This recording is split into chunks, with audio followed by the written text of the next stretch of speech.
The Lowe Post is brought to you by Goodyear, helping you discover the road ahead. Goodyear, more driven. And now, the Lowe Post. Welcome to the Lowe Post podcast, lunchtime on Monday here in the Eastern time zone, where a couple of weeks ago we had a Heat-a-Palooza episode with Dan Lebitard, Duncan Robinson, and Ramona Shelburne. And look, the finals matchup is set.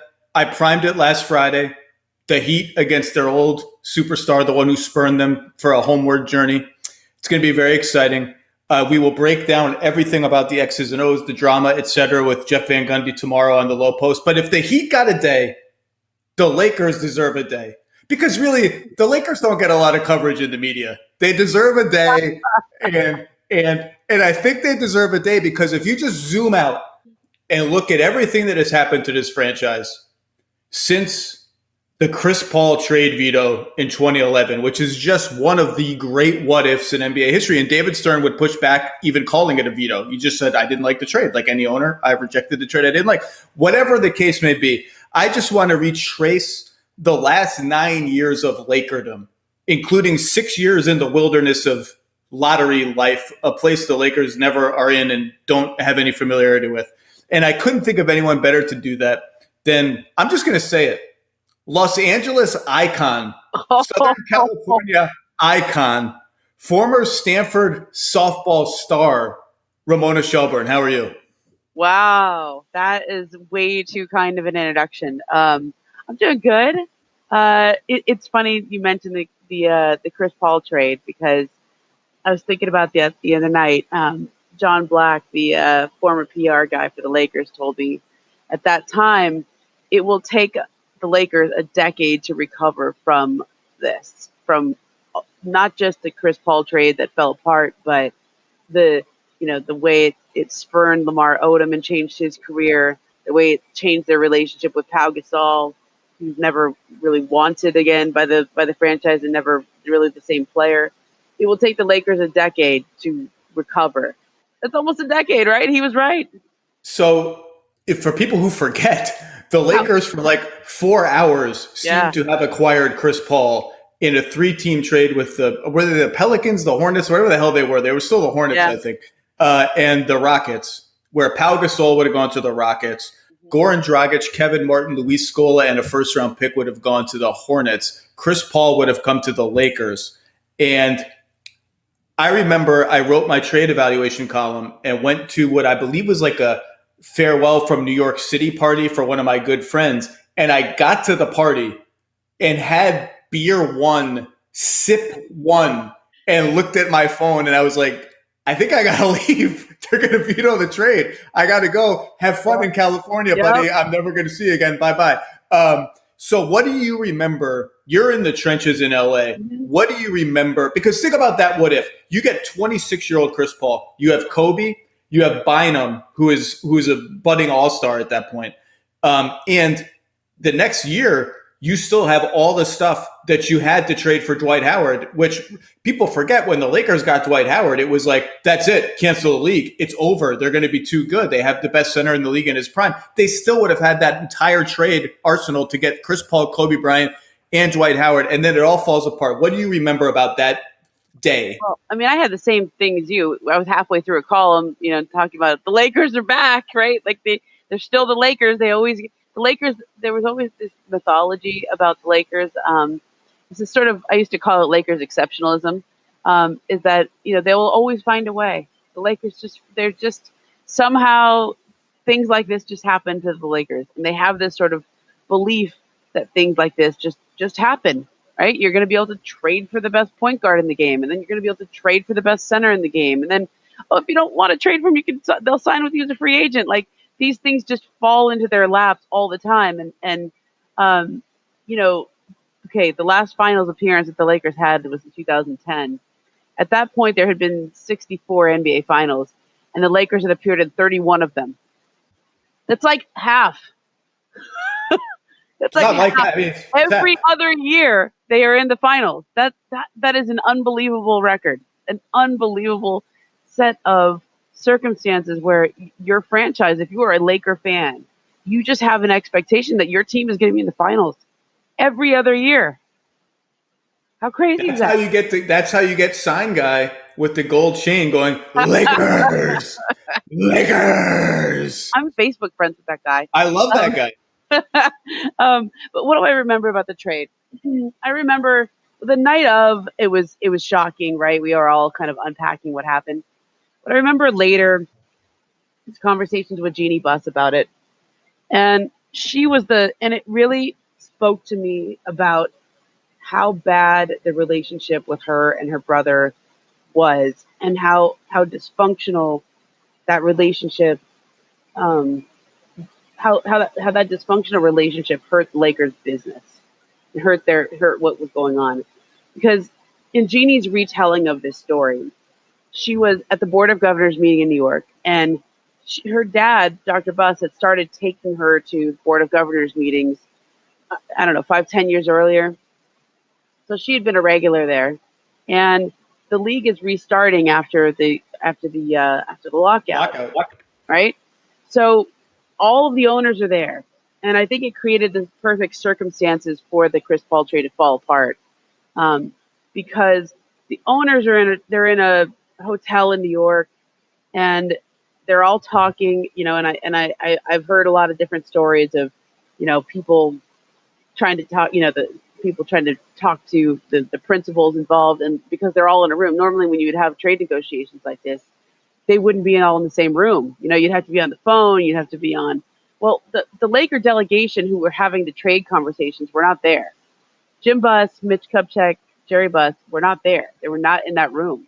But Andy Roser was in that room from the Clippers, and David Stern was in that room, and anybody else who wanted to be a part of those conversations in that room. I think the Celtics were trying to be a part of that conversation as well. Dan Gilbert was obviously there when word started to spread that the Lakers had a deal. A lot of those owners were still right there, and this is the part that gets me. Okay, so they had a trade call. They like the Rockets, the Lakers, and the Pelicans. They had a trade call. Everybody goes around and they say, you guys, do you agree to this deal? Do you yes? You say yes. New Orleans, you say yes, right? But Jeannie wasn't part of that call. And if she would have been part of that call, she would have told Jim and Mitch and her dad, hey, wait till all the owners get back on their planes and out of New York. Okay? Don't do this right now. Don't let this trade leak in any capacity for another 2 hours. Like if 2 more hours pass and all those owners are not either driving to the airport or in the air already, okay, I don't know that they are even able to reach David Stern and complain about this trade. Now, if you ask David Stern, he would have vetoed the trade anyway. He was distracted by the lockout negotiations, the end of that, etc. And he says he didn't like the trade no matter what. Um, the real question is, should Dell Demps have been authorized to give the yes from New Orleans? There was a man named Jack Sperling, who was the designated league president of the Hornet of New Orleans at the time, and he was acting as the sort of ownership voice. So Dell was talking to Sperling. Sounds like a CIA agent. Go see Sperling in his office. Sperling, yeah. Jack Sperling here. What do you got for me? Jack Sperling. But it was Jack with like a C and there's no K. I always remember spelling. I think it was a strange spelling. But the fact that the Laker front office who was making that trade was not communicating with the Laker who was representing the team at the Board of Governors meeting to pass along the critical information of, hey, if this trade goes through right now, everyone is going to hate us. We literally just all the small market teams hate the large market teams like the Lakers for this very reason. We just got done with the LeBron Heatles decision that just, cost the Cleveland Cavaliers the $500 million in value or whatever number you want to put on that. So much of what the owners were upset about in those lockout negotiations was about to just be slapped upside the head by this trade. And all they had to do was wait. All they had to do was talk to Jeannie. And all they had to do was be on the same page. And they didn't do it. So the trade falls through. The Lakers rebound by acquiring Steve Nash for 2 first-round picks. Steve Nash plays a total of 67 games for the Lakers in 2 seasons before retiring. They then acquired Dwight Howard for Andrew Bynum and basically nothing. Like, nothing draft assets. Remember, they have Nash and Howard at the same time. Oh, but they had Nash, Kobe, Gasol, Howard. I remember watching a preseason game, their first one. Yeah. And I think their first offensive possession was Nash, Powell, pick and roll, Powell lob to Dwight. And there was this thread of tweets being like, it's over. Shut down the league. It's done. The Lakers are going to win 1,000 games. It's over. And, of course, they ended up winning 45 games that year and losing in the first round to the Spurs. Steve Nash missed the last 2 games of that series. That's actually a sneaky, decent team that was peaking toward the end there. And then Dwight leaves for reasons that are not interesting to me anymore. Agreed. Now he's back. It's a great reconciliation and rehabilitation story. And then the wilderness wandering begins. Oh. Kobe's health declines. 2 devastating injuries. They give him an extension that is a disaster, but I think made sense in other ways as a signal to other star players that this is what we do. And they're just bad. For 6 straight years, they missed the playoffs. They have the number 2 pick 3 years in a row. We can debate whether they got enough value out of those picks or not. Mm-hmm. They have the most disastrous free agency period in the history of big market free agency, lavishing Timofey Mozgov and Luol Deng with $1 bazillion in the summer of 2016. They make some smart moves along the way, by the way, mostly around the margins. They acquire the rights to Josh Hart and Kyle Kuzma in trades. Mm-hmm. They get Brooke Lopez and Kuzma by offloading Mozgov and D'Angelo Russell. They found Caruso, who's been outstanding for them in the playoffs, including in the clincher against the Nuggets. They buy the rights to Jordan Clarkson from the Wizards. They get a first-round pick for Jeremy Lin, on and on and on. But big picture, they're just whiffing. And, dudes aren't even meeting with them. Kevin Durant was like, yeah, you can't come to my house in the Hamptons. I'm inviting 5 teams. I know. You're not one of them. That moment right there. Yes. The Lakers do not suffer indignities like that. And Zach, I went on the jump and I said, the fact that Kevin Durant didn't take a meeting with the Lakers is so insulting, because you can not take a meeting with maybe 29 other teams, but if you don't take a meeting with the Lakers just out of respect for their franchise history, and I remember afterwards, social media crushed me. They were like, "What? You're such a Lakers homer for saying that." And I was like, no, you don't understand. These are the Lakers.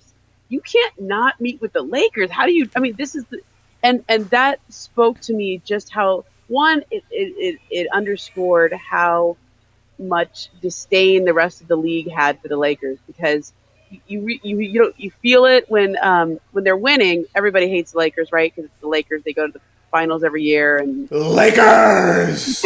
And there's this sort of Lakers, if the nice way of putting it is the Lakers exceptionalism, the not nice way of putting it is Lakers entitlement, right? Their fans have this entitlement, we should be in the finals every year. I always make fun of it. If there's a superstar free agent out there, it takes about 4 seconds for Laker fans to create the put a Laker jersey on him, Photoshop it on him, and then put, why can't they all be Lakers, right? Which free agent targets do you want? All of them, right? There's this sort of entitlement about it. But when they don't even get a meeting with Kevin Durant, I agree with you, Zach. That, to me, that was the lowest thing I have seen in this franchise's history, covering the team in the 15, 20 years I've covered and observed the team. You know who was better than Lakers guy? Lakers guy, who's better than... Remember the sunglasses bros? There was those 2 guys wearing sunglasses, and they one of them whipped them off in perfect synchronization with the other. That was... Anyway, so everyone does love to hate the Lakers. There is no jealousy within the NBA like Lakers jealousy. And it is cresting again right now. Oh, yeah. Because Lakers exceptionalism, blah, blah, blah. They basically do the big stuff mostly wrong. I'm not sure that's fair. They do a lot of the big stuff wrong after the Nash-Howard trade. Nash-Howard team falls apart. I think Ingram at number 2, that's a fine pick. Russell at number 2, you look at Porzingis and you think, what if? But he's always hurt. It's fine. Those are fine. Ball at number 2 is I think a disappointment considering all the players that came after him. But they those are big things. They did okay with the number 2 picks. Free agency was a disaster. What saves them? What gets them to this point? LeBron comes, and LeBron comes by himself. Which, if you go and read the reporting at the time, that was not something that people thought would happen. LeBron comes by himself, and he gives the young guys a year. There was all this murmurings from LeBron's camp that he doesn't need a second star right away. He's going to give the Lakers time. But I think he was going to give the Lakers time because he knew one way or another a second star was going to come. So here's the other thing that I want to take you back to, because you wrote this story. Mm-hmm. About a week before LeBron signs with the Lakers, he has an opt-in deadline with the Cleveland Cavaliers, June 29th. Opt-in or opt-out. He's got to make his decision on his player option. June 29th, like 48 hours before free agency. Kawhi Leonard is on the trade block at that point. Yep. You and Wendy and Woj write this story about how the Lakers at the last minute are trying to re-engage the Spurs on Kawhi Leonard talks because they think it would really help their case with LeBron if they can get Kawhi in the door first. Because they fear, and the Spurs tried to hold this over their head, they fear the scenario where LeBron opts in Cleveland, which I don't think was ever actually going to happen. But I think the Spurs tried to hold that over the Lakers' head, said, hey, if he opts in, then you got to do a sign and trade. It's a whole different, it just becomes more complicated to get him. What do you remember about that story? Because you were one of the co-authors on it, about the pressure they were feeling at that moment. Because if that story is accurate, and you guys all reported it, so it is, they didn't necessarily think LeBron was coming by himself in terms of a star player. Okay, so the one thing you have to remember is at that moment, the Lakers were incredibly sensitive about tampering. Okay? Magic Johnson. Yeah, they've always been pretty cautious about it. They've always taken it very seriously. Yeah, no, but they were so sensitive because they had just gotten slapped, right? I mean, Magic had done the appearance on the Jimmy Kimmel show. Wink, wink. If I saw, if I bumped into LeBron walking down the street, what would you say? And Magic actually answered the question, right? And I'm trying to remember. I think this is after Rob Pelinka took the $500,000 fine, right? Isn't this afterwards? I think so. Yeah, I'm just getting the timeline right. So normally, Zach, in that situation, you would say, why are the Lakers even worried about this? They should be able to have a back channel to LeBron. They should have enough of a communication, with his camp or whatever. Worried about Kawhi. Worried about Kawhi. They should know LeBron's intentions. Yeah, they should know LeBron's intentions. This reminds me, we don't know this yet, obviously, because history doesn't happen this way in this moment. But when the Clippers are trying to sign Kawhi, he's a free agent, and he makes it known to them that he thinks they need another star, and he's very open to the Paul George possibility. Now, they have all that information at that time. That was after July 1st. Okay, yes. Kawhi doesn't sign until July 5th. When the Lakers are having to make this decision about trading for Kawhi Leonard, it's pre-free agency opening. So any contact they have with LeBron or anything, whatever you want to call it, back channels, information, notes being passed, I don't know if you've sent a pigeon up or whatever at this point, they are so sensitive to tampering that they really can't, ask for the carrier pigeon. They can't really do that. They were I just remember how nervous they were about that. And that's why I think the Spurs really exploited that situation to try to put a tremendous amount of pressure on the Lakers to say, hey, you have to you got to give us everything for Kawhi, because you're not just trading for, I remember this very distinctly. You're not just trading for Kawhi, you're trading for Kawhi and LeBron. And it was the same kind of pitch that Sam Presti ended up making 2 years later to the Clippers, saying, you're not just trading for Paul George, you're trading for Paul George and Kawhi. And the Lakers called their bluff, yep. And they were right. And they were right. Maybe they did have some back channel information. Certainly, like, it was no secret within our circles that all of the buzz all year long was that LeBron was going to the Lakers. All year long. Wendy has talked about that and, how close you were to reporting it and this and that. Like, that was all the buzz. But you just never know. The buzz, you never know. I mean, Paul George was going to go to the Lakers, basically said, I'm going to go to the Lakers, so you should trade me, and then didn't go to the Lakers. Which was, he was the star that was supposed to come. That was the setup. It was supposed to be LeBron and Paul George. Paul George didn't meet with them. So LeBron comes by himself. And there was a lot of chatter at the time from the jealous other 29 teams being like, this is the Lakers. The Lakers, I remember a lot of people saying they don't deserve LeBron. And I don't remember which character it is in The Wire that says deserve ain't got nothing to do with it. Well, deserve doesn't have anything to do with it because they deserve LeBron. They don't deserve LeBron. They're the Lakers. They got LeBron. I don't know that LeBron is going to any other team in any other city without a co-star at that point in his career, except for the Lakers. Now, I think LeBron was pretty confident that because they're the Lakers and because I'm me, we are going to get another star here one way or another. And I'll bet you, I have never talked to anyone in LeBron's circle about this, and I probably won't because it's too fraught.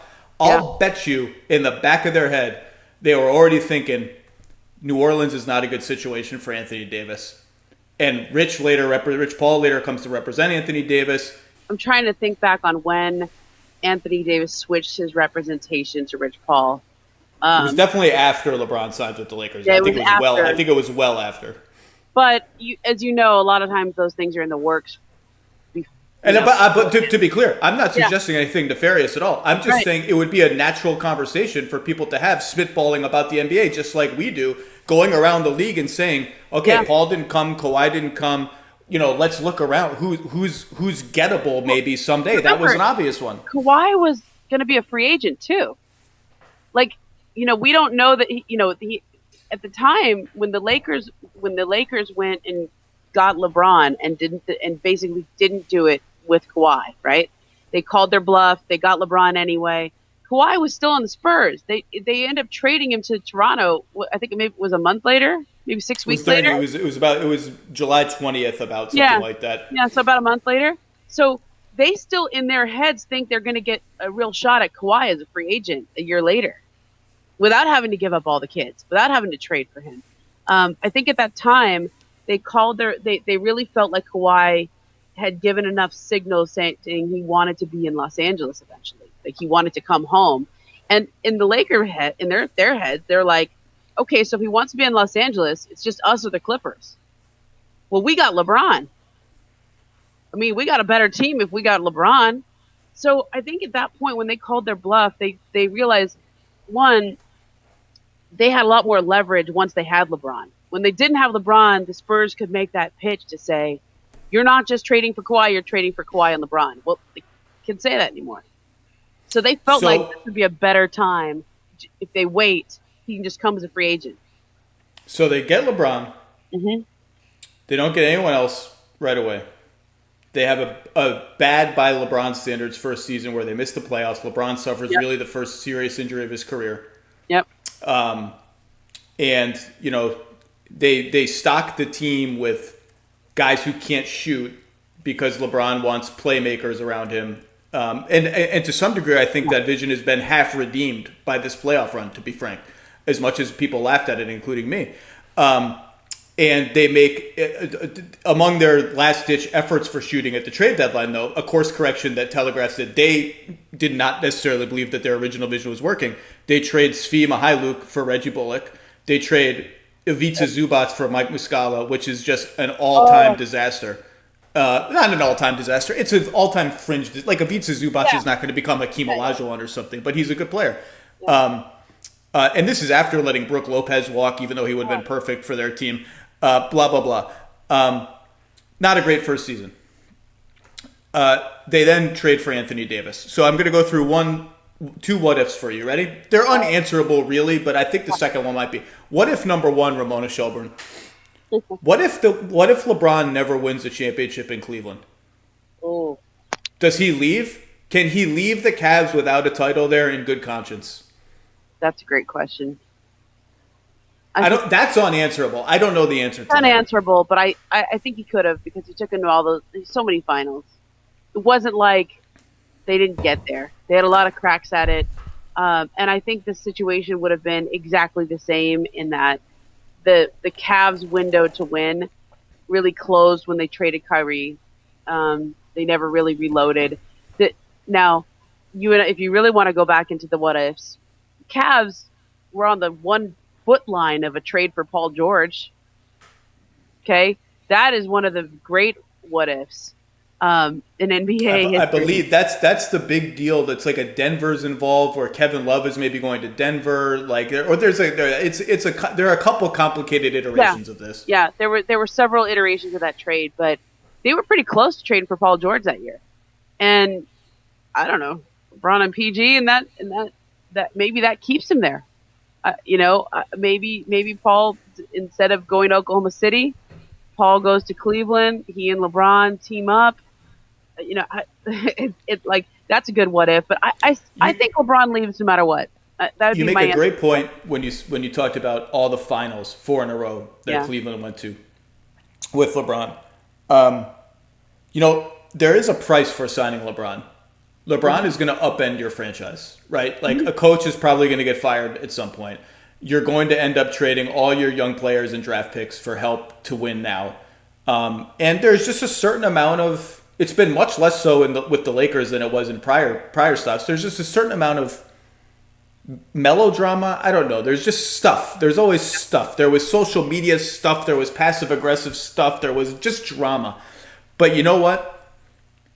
He gets you to the finals. He doesn't just make you a contender. You don't lose in the conference finals. You don't have a random second round blip in this. He gets you. Windhorst has written this a lot. There's a price, but in the end, he lifts everyone up. And what that really means is every single year you are going to be in the finals. I mean, barring an injury. It's not like, and so the price, whatever it is, ends up being, you don't even think about it. It's obviously worth it, because you are going to the finals and getting a chance to win 4 games for the championship every year. You're not losing earlier. You're not having, we had a tough first round matchup this year, it didn't work out, this and that. You're getting to the finals.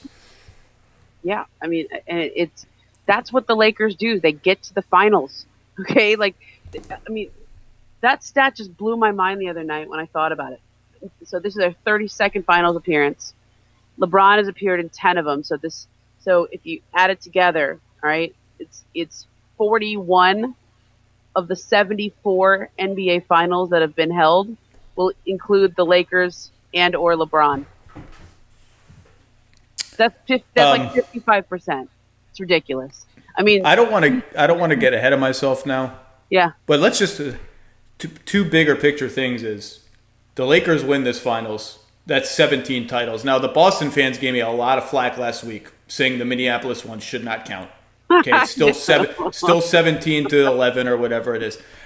For some reason, I don't feel the same about those as I do about, there's a clear bifurcation between Thunder and Sonics. Yeah. Maybe it's just so old, I wasn't alive, etc. I don't feel that way about Minneapolis. Maybe it's just a stupid thing that they took the name. I don't know. I don't feel that same bifurcation. The second thing is, if LeBron wins this title, that's 4 for him. The MJ thing starts to get real close. But that's a different story. Can I give you what if number 2? Okay, go. What if the Lakers do not move up in the lottery from number 11 to number 4 last year? What team is Anthony Davis playing for? That is the one thing that when I look back on, when did they get the sort of, can we get a little academic here, Zach? Can we use a term? Obviously. So there's a term in drama classes, and if you're a playwright, it's Deus ex machina, right? The intervention of God. Okay, there's this one thing that happens that you almost don't believe that and the only way you can explain it is divine intervention. That was the Deus ex machina. That was it. That they move up in the lottery, and it would have been one thing if they moved up to number 1. Okay, that would have been ridiculous. That would have been almost too much. The conspiracy theorists would have been out in full force. Yeah, I mean, and when you're pitching ideas in the writers' room, somebody would have said, no, that's too much. That's one. I didn't need that. That just was jumping the shark of all the crazy things that could have happened. Moving up to number 4 though was just good enough for the Pelicans to make that trade. It was that one asset that they didn't have going into it, where they finally said yes. And I personally, if I look back on it, I still think New Orleans trades Anthony Davis to the Lakers, even if they don't move up to number 4. I still think they do. I think they like the Lakers' offer better than any other team. The only thing that would have changed it, and this, I'm sorry, Knicks fans, if I have to point this out, I think if the Knicks would have won the lottery, that they would have traded him for the number 1 pick. I do think Anthony Davis is a Knick if the Knicks win the lottery. The Knicks cashed in all their lottery equity with the lottery gods in the Patrick Ewing frozen envelope draft, and they have no more equity left. The lottery gods said, "You got your one. You're not getting another one, and in fact, we may punish you for a while." So I actually think you're right. Now in my head, even though I was at the lottery, in my head I remembered the Lakers jumping from like 7 to 4. 11 to 4 is like holy moly. But I actually think you're right that they find a way to get it done anyway, because it's an extra. It's maybe it's Kuzma, maybe it's an extra pick, right. Maybe it's friendlier protections on a couple of the picks, maybe it's something like that. I just don't think there was any other way at that point, because Rich Paul, they had made it adamantly clear he did not want to go to Boston, would not re-sign in Boston. Kyrie was already out the door, about to be out the door in Boston. There was just too much risk for Boston to throw in its best stuff.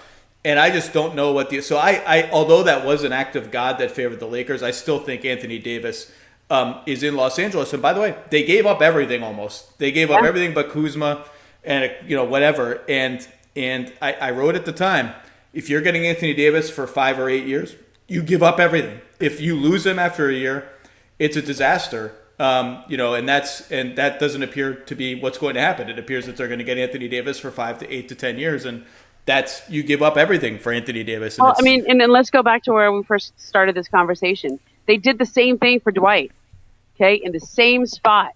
Dwight with 1 year left on his deal. He had said he wanted to be in LA. He had said he would, he thought he would re-sign with the franchise. They had a whole year to basically convince him this is where you should play out the rest of your career. And it failed miserably.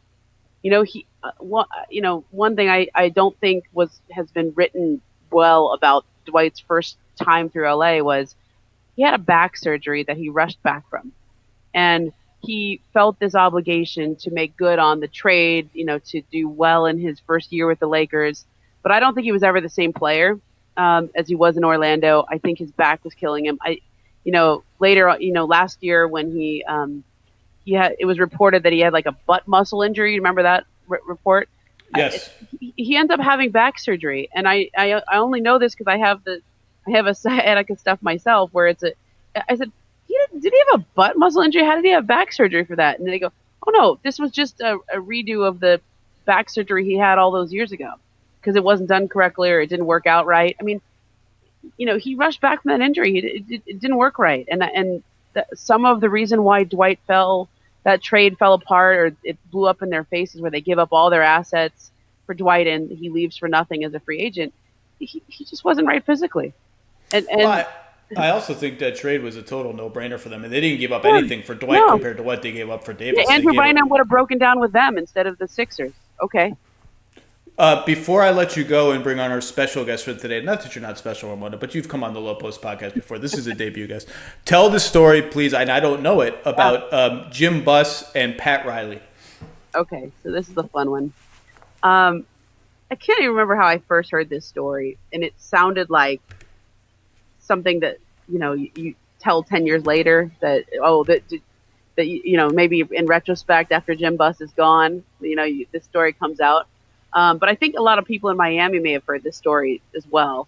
But when Phil Jackson retires for the second time, because he ends up retiring for the third time later, after the 2004 season, the Lakers have a coaching vacancy. And Jim Buss, reach out to Mickey Arison for permission to speak to Pat Riley. about the coaching vacancy. And Mickey Arison grants them the permission. And they have like I think it was like a lunch or a dinner in Malibu. That would make sense based on where Pat lives in the off season. And they didn't really talk all that much about the coaching vacancy. But in the course of this meeting, they mentioned that they're thinking of trading Shaquille O'Neal. And, like, what would you do? How do you think we should build the team, around Kobe and et cetera, et cetera. And, Pat, finishes the meeting and was like kind of intrigued but like he kind of came away walking away from it. And I think if you scour the internet, he's maybe talked about it one time. But the version of the story I've heard is he walked away from the meeting going, well, I don't really want to coach the team if you're going to trade Shaq. I might as well just trade for Shaq myself. Now, was that meeting set up for the Lakers to lay the groundwork for the Shaq trade? I don't know. Sounds like it. I love it. There's so many stories with this. Sounds like it. I know everybody wanted Lakers Celtics for the history and Boston 17 titles versus Lakers 16 titles. But this is going to be awesome. All right, Ramona, your content is first rate as always. I love having you on. Thank you. I'm excited for your next guest. I was going to say I'll see you at the finals, but I won't see you at the finals. I'll see you virtually at some point during the finals. It's okay. We'll see each other. Give that little guy a hug, okay? Be well, Ramona. Thanks, Zach. All right, enough with Ramona Shelburne. I am very excited to welcome for the first time onto the Lowe Post podcast a very talented person and I think emerging almost as like the celebrity spokesman for Laker fans of his generation, the one and only O'Shea Jackson Jr. How are you? I'm good, man. I'm in the NBA Finals. I could be a little bit better if I get 4 more wins. So I just want to share with you first my introduction to you because I'm so dumb and out of touch. I'm a 43-year-old dad. Like, you can't hope for anything better. I was on a plane coming back from LA for NBA stuff. I finished all my work, had a couple hours. So you know what? Beer and movie. Let's go. I got a window. Straight Outta Compton. And I'm watching Straight Outta Compton. And I'm like, where did they find this dude who looks exactly like Ice Cube and has the voice and the mannerisms? Like, this is unbelievable. And then the movie ends and I'm Googling. I'm like, oh, that makes a lot of sense. So you were awesome in that movie. And I was you know what I liked about that movie before we talked about the Lakers? I liked that for all the glitz and glamour and drama that, it leaned into that stuff a little bit. But I came away from that movie thinking like, that was a movie about hard work. Like, that was a movie about guys who gave up everything in their lives, who spent nights and weekends and everything trying to get their craft exactly right. And I was so glad that the movie leaned into that part of it because no matter the industry, if you want to really achieve what you think you can achieve, like, it's nothing but work. And that movie was like, it showed, like, it's a grind, man. I thought that was my favorite thing about the movie. Yeah, and that's why they weren't so happy when they found out that they were getting money still stolen from them, because of how much they put in, all the things that they had to deal with. They just wanted to make some songs that people around the neighborhood would play. So, like, they would be the man at parties, like that type thing. And then it just blew up. It blew up into a phenomenon. And, the rest is history. And it's without that movie, man. And I was so scared. Like, I was so scared to take that movie. There's not a lot of great rap biopics. So it was like, I don't know. And I was like my second year of college. So I was a kid. I'm like, my mindset wasn't on going to do this movie for Universal Pictures, and it being about my dad. I spent a lot of time trying to make a name for myself. And so when you have the same name, look just like him, and then the first thing they see you is playing him, it's kind of hard. It's kind of hard to like make your own lane. But, thank God for that movie. After that, I just tried to take roles to show versatility and, force myself onto sports shows. Well, no, this is not forced. So Ramona put us all on a text chain, and I'm happy to report it's an amazing text chain, and it illuminates to me you are living and dying with these games. This isn't Yeah. this isn't just fun for you. This is in your blood, and obviously we can talk about this season for the Lakers and what it's been like. But I want to zoom. I want you to tell me what's your now we're at the highest stakes games. So do you watch by yourself? What's your routine? Do you have a crew that you watch with? What's your setup? Because you are living and dying with these games. Yeah, I game one versus the Blazers. I walk into the bedroom when my girlfriend's laying on the bed, and I say, "Babe, this is a side of me you've never seen before. It's gonna get weird. I'm gonna be real angry or really happy. Like, just all right. I haven't been here in like 8 years. You're gonna see a different side of me." And she didn't get it, man. And we lost game one, so she got it after that.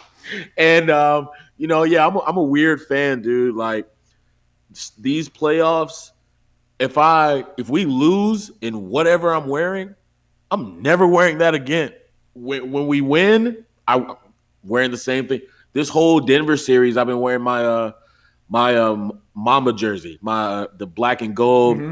Don't take it off. I have to have that back on. We've won ever since, So it has been stressful. Like it is, and I've won every series 4-1, but still, it is so stressful because there's so much pressure on this year. Like this year, because we lost Kobe. It has to happen this year. Like it's like a storybook, and we have to do it. And everybody in the league knows that's what's driving us. LeBron with the 24 on his finger wrap. Like it's so important for us to get this done for our guy. And it is no next year reloading and all that. It has to be this year, and everyone knows it. So it's interesting. I tweeted after they won the game 5 in advance of the finals.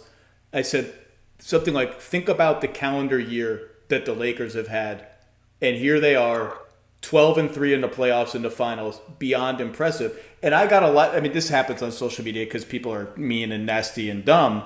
Yeah. I got a lot of, everyone had a tough year. It's a pandemic for everybody. Enough with the Lakers. And I'm like, this is why I said, think for a second about the calendar year that the Lakers have had. Because it's not just Kobe, although that obviously is something unfathomable to live through. It's a year ago, the China stuff was happening to them in China that they had to live through that. Then Kobe, just an unfathomable loss for that organization, and for the players, for Jeannie Buss, for Rob Pelinka, who is one of Kobe's best friends. So this is a year, and then you throw a pandemic on top of it, where you're rolling. You just beat the Clippers and the Bucks. You're setting yourself up for the number 1 seed. You're rolling. The whole league stops for 4 months. No one knows what's going to happen. So, yeah, I do think the Lakers have had a year like no other sports team in the history of professional sports. And to your point, I think the team won't speak about it so much like this, but they have to feel a sense of mission of we've got to do it. Yeah, and it's just from Coach Vogel ending every huddle with Mamba on 3. That alone, that right there shows what type of mental state everyone is in. And though, as a Laker fan, I see like every mistake, and like I can't help but just like completely fill my mind with every turnover, every brick, and you win 4-1. Like, what are you complaining about? But it's just so much pressure. It's so much pressure. It drives me crazy. I've been, for 8 years, I've just been enjoying the playoffs, like a fan, not really cheering for anybody. But to be back in it is the best type of headache. And for it to be such a ridiculous time, and to lose Kobe in January, we get to the finals exactly 8 months after we lose him.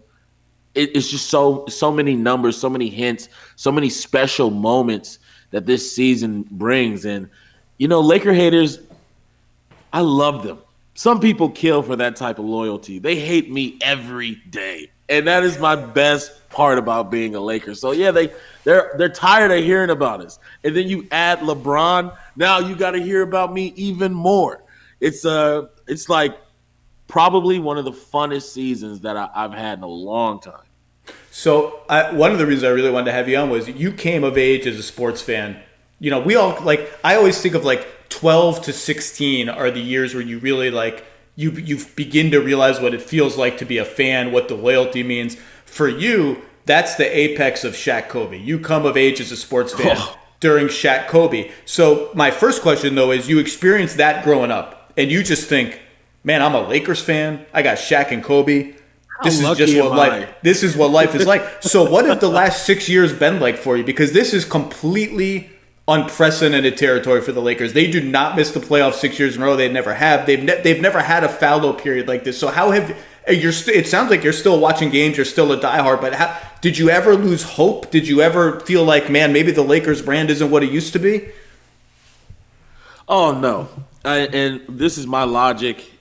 People are probably going to call me crazy, but this is my logic on it. First, I came in the Forum. I'm a Forum Laker fan. You know, I was seeing Eldon Campbell, Eddie Jones, Nick the Quick, Nick Van Exel. And, those are the times that I remember going to the game with my parents, and my dad is so loud and he yells at referees, calls them out by their number. That's just what I remember. And I remember losing to the Spurs. We were in the playoffs, lost to the Spurs. And I see people like kicking trash cans. I see people it's just chaos in there. People are upset. And I looked at my dad and I said, I'm a little kid. I'm like, Dad, are you still a Laker fan? And he looked at me and he said, you'll always be a Laker fan. And then after that, I was just like, all right, no matter what, I got to stay with this team. And then when we got to Staples and we had Phil and we're just running through the league, I'm so spoiled. The fact that I had Kobe, I wish I could go back to fully appreciate, because you're a little kid. I don't even have to watch the game. We won. I'll tell you right now, we won. We got it. And it was just, what a time to be alive, dude. And like, you just look at other teams like you have no idea what it's like to win. Like they just don't even belong in the same arena as us. And that drought, when Shaq left, that broke my heart. But you got to keep Kobe in that situation. As much as I love the Diesel, we had to keep Kobe. Like, Kobe was the young dude. If you're down by 30, Shaq's not going to bring you back when you're down by 30. Like, you could get you could try to get as many and ones as you want, but Kobe, just the way he defended on the perimeter, and he's just a lightning rod. He's going to get you into the game. You're still in the game if he's on the floor. And when the Chris Paul thing happened, I remember Mitch Kupchak said this set us back 5 years. And I definitely didn't want to believe that. And he was absolutely right. It ruined us. I was cheering for Earl Clark. I was cheering for Andrew Goudlock. Like, put Andrew Goudlock in the game. Ryan Kelly. I'm in the lottery. Like, I don't know what this life is. Ryan Kelly is a deep cut. Ryan Kelly, sharpshooter, big man. Ryan Kelly is a deep cut. Yeah, but like, I cherish those times now, because I know how hard it was, but you got to keep your loyalty. Winning is so worth it, and it tastes so sweeter when you've been through those hard times. And I know people, Memphis Grizzly fans and Washington Wizards fans are like, oh yeah, those are tough times. You're right back in it. But yeah, man, it's hard. Like Xavier Henry, like Devin Ebanks, Derek Character, like those guys. This is great. This is fantastic. I rode with those guys, and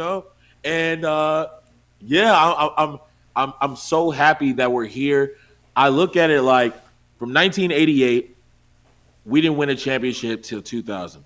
It's 12 years. I didn't get to 12 years, so I can't complain. Like 10, that's fun. But like, so I'm so thankful. So Shaq goes to Miami, wins a title, raps in a club about Kobe in somewhat profane terms, trailing him in the championship race, let's say. And then Kobe has this. Then you have the sort of what have now come to be known as like the Flip Murray years, where Kobe scores 1,000,000 points and the Lakers are kind of mediocre. So Shaq wins, raps about Kobe in disparaging terms. The Lakers flail about a little bit before the Pau trade. In that time, are you stressed? Are you like, man, that Shaq thing was a mistake? Like, this isn't really working out. What do you remember about that?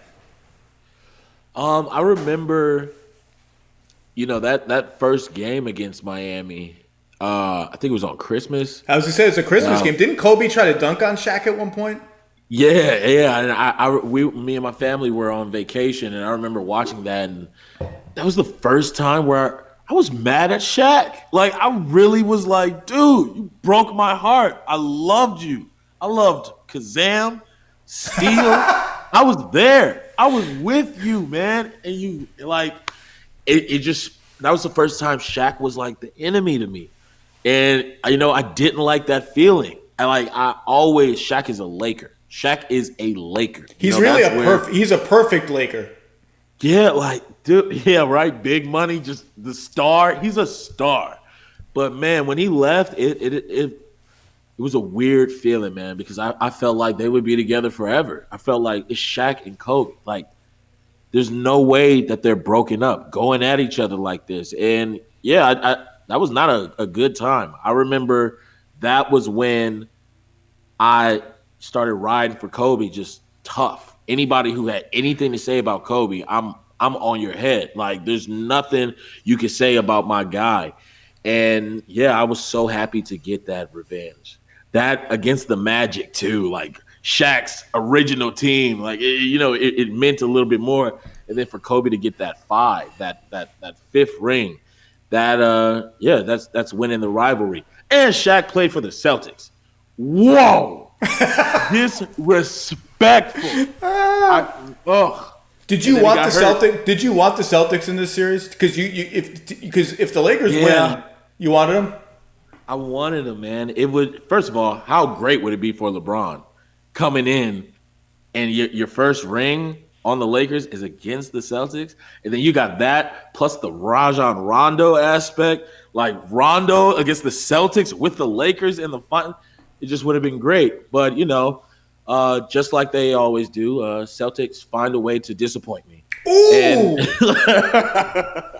so, we're headed to Miami. We're not headed to Miami, but we got the Heat, and this Heat team is scrappy. And I feel like they are just well-balanced, just hungry. And, they love that underdog aspect, and that's scary. But yeah, I wanted Boston for the storybook ending, but you know how they do. It's funny. You mentioned the 2009 finals, and then obviously 2010, the Lakers beat Boston in Game 7 in LA. I feel like people tend to rush over those championships when they talk about Kobe's career, because there's a sense of like they won them during this void where LeBron wasn't quite LeBron yet, or he was LeBron, but like his team wasn't good enough. He was about to go to the Heat.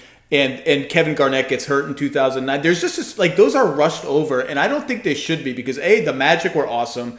Then the Celtics get back in 2010. Now Perk gets hurt. People want to whine about that. Guys get hurt all the time. Perk was a fifth starter by a mile. I feel like those two titles, for some reason in the telling of Kobe's career, they kind of get short shrift, and that's partly because the Shaq three-peat gets all the attention. Like, winning one title is hard. I don't care where you are, what team you are. Winning one is hard. How many teams have been trying? Like, James Harden's chasing the finals once, since the Thunder. Like, it's hard to win one. I don't know what your memories are from those series, and I just feel like they just get sort of short shrift. You know what I mean? Dude, that's what it's like to be a Laker fan. You never like, it's just you see things differently than people want to give you credit for. And Kobe went to the finals 3 straight years. 08, 09, 2010. Again. I did it again. And, who knows what would happen. That Boston team is the most hyped one championship team ever. I mean, if we're in the NBA Finals and the other team is missing two of their starters with Ariza and Bynum hurt, yeah, you better win. I'm happy for you. What'd you do after that? So Kobe, I'm just gonna let you go. For Kobe not to get credit is the most Kobe thing ever. It's always damned if you do, damned if you don't. And it's fine. I hate that Steve Nash got these ridiculous MVPs when Kobe was on fire. For him to have one MVP. Well, Shaq too. Shaq to me is the one that really deserves more than one MVP. It's a crime. It's hard to be a Laker, man. That's why he says when you choose the purple and gold, you have to know it's different. You're not going to get. They don't love you when you wear that purple and gold. They don't love you. So like it is a new amount of pressure. I was one of the people who said, yeah, LeBron's doing it over there in the East. Oh, yeah, he's doing it over there in the East, but what would he do out West? He came out West, took a team that wasn't in the playoffs to number one, led the league in assists, 16 votes. It's a crime. It's hard to be a Laker. It's not for everybody. I love this. I love everything about this. What was it? So when LeBron signs with the Lakers, obviously you're getting the best player in the NBA. It's a party. But was there a sense of like, it's going to take time for fans to like, not warm up to him, but he's kind of replacing Kobe as the face of the franchise, and he's never going to be an icon in Los Angeles the way Kobe is. So that first year, was it strange a little bit to like you turn on the game like, oh yeah, LeBron's on our team? That's kind of weird. Or was it immediately like he's one of us? Let's go. Yep. I mean, so I remember I was at my parents' house, and I'm on my phone, I'm on Twitter, and I look at my dad, and I said, "We got him." He said, "Who?" "We got LeBron James." He looked the look he had on his face was like, nah. He goes on Twitter, blah blah blah. The rest is history. But as soon as I got LeBron James, you would have thought I followed him since high school. Like, it's LeBron James. As a sports fan, you have people that you just, you love bashing, but you gotta respect the man. I remember when he was going against Golden State and he had like 51 in game one. Right then and there, I was like, yo, this dude is one of the best ever. I gotta give it up. I've said before, so that was game one of the 2018 finals when they had no chance to win. They were not going to win that series. I've said before, that game or game 6, Miami-Boston in 2012 when Boston is up 3-2 and Miami's on the verge of crapping out for the second year in a row and LeBron scores 45. Those are the two greatest games he's ever played. That 51-point game, because they lost and because they got it was insane. Like, just unreal. And after that, I was just like, yo, I'll root against you if you're going against the Lakers, but I'm a fan. And, there's Laker fans who love Kobe and feel that if you cheer for LeBron, it somehow hurts Kobe. It doesn't make sense. He's a Laker. If Darth Vader calls you and tells you that he wants to be on the squad, you kind of let Darth Vader just join. It's like the big bad wolf is on your side. And when it's purple and gold, he's going to get us these W's. There's nothing like the love for Kobe is no way affected by loving LeBron. And at the end of the day, it's loving the Lakers. It's all Lakers to me. And it's something that a number of people in the city have to find a way to get over. You constantly hear, well, he hasn't done anything yet. He hasn't done. Give the man some time. I knew that the young core, Brandon Ingram and Josh Hart and Lonzo, I knew it was bad for them when LeBron didn't have a secret handshake with none of them. When I saw him just out there shaking hands, I was like, uh-oh. Now you look at him, every single player got some some quick thing they do with LeBron. You know, it's just you got to give that man time. His basketball IQ is ridiculous, and he's gonna get you these dubs. Now we're back home. We're in the finals. What do you have to say now? All credit to LeBron. You know, it's standard Lakers to get the best in the league, right? It's just how things are supposed to go. Before we let you go, this is totally open ended. It could be basketball, it could be a game, it could be non-basketball. What are your favorite Kobe memories as a fan or as a person? For me, I mean, you could say the lob game against Portland. You could say something off the floor. Just what do you think about most? Man, yeah, you know, I've been to Kobe's last game. That 60 points, that was incredible. You were there? Yeah, I was there. I was there at Game 7 against the Celtics. I was there. And, you know, like, of course, those sports moments are, you know, that's what you first think of. But a personal moment for me, before he passed, he had, you know, I finally just like hit him on Twitter. I was like, yo, can you give me some career advice? And he called me and had a 25-minute conversation with me. And it was the first and last time I got to talk to my hero. I guess that would be up there. But the moment I want to say is I did Straight Outta Compton. I got a bit of a name for myself. And my agent had got me courtside seats. It was Lakers versus Thunder when KD was still there. And I'm letting KD and Russ have it. I'm just courtside, just dogging them out. And, you know, Kobe laughed. And I'm like, made Kobe laugh. Like, it's a big deal. And Ramona was there. I'm talking to Ramona during halftime. And my back is to the court, and I'm talking to Ramona, and I feel a hand on my shoulder. And I turn around, and it's Kobe. And all he said was, "You finally made it down here." And in my mind, I'm thinking like, yup, I finally made it down here. And he high five, the dap up for the hug. And when we hugged, I closed my eyes because it's my hero. It's like, man. And Ramona leans over. She's like, I saw that, right? Like that's my favorite. That's my favorite Kobe moment, because it was a big deal for me to be down there making a name for myself. And to hear your hero tell you finally made it like that. That's a moment that I'll have forever. That's great. Well, buckle up because the Heat are no pushovers, and they are hungry, and they play hard on both ends of the floor. And I don't know if you saw the game last night, but when Bam Adebayo faced up Daniel Tice and ended his life with a dunk right in his face and growled, that was a statement. That was, we are coming, and we are not afraid of anybody. So you got some between 4 and 7 stressful games coming up where you live. So buckle up. Let me tell you, man, I don't give a damn. It's Lakers all day, purple and gold. My blood is purple. My bones are gold. We're doing this for Kobe. There's nothing that can stand in our way. We're motivated, and we're going to get it done. This team is something special. This Heat team aren't pushovers, don't get me wrong. But I'm not going to bet against my Lakers anytime.